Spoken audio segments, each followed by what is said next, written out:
I'm going to teach you how to make a very simple fire using just 2 quarter-size logs and 1 fire starter. So the first thing you're going to want to do is use your fireplace shovel and dig out a little moat in the middle.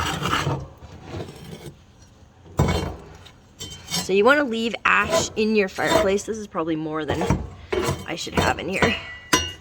But you want to have enough in there that you can create a space for the logs to sit and create airflow underneath them. That's the most important part.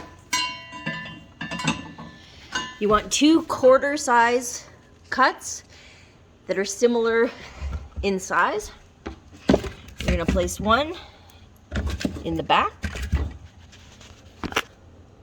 like so. And you can see underneath there's a good 1.5 to 2-inch gap for airflow. Then you're going to want to take your fire starter and you're going to want to light it on fire underneath there.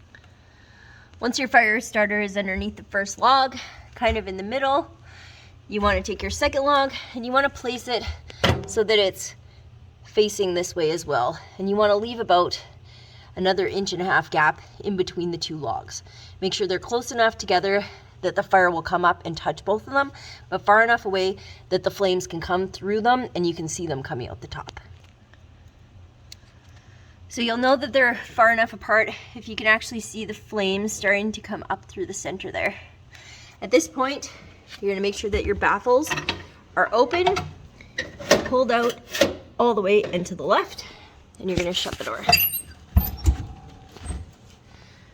You're going to watch to make sure that the flames are coming up, and you can adjust the wood further together or further apart as needed. But at this point, you can leave the fire until it starts kind of ripping. At this point, the fire has been going for about 3 or 4 minutes. You can see the flames have grown and they're touching both of the logs. That means that there's good airflow and that they're both in the right position. So at this point, you want to add another log on top.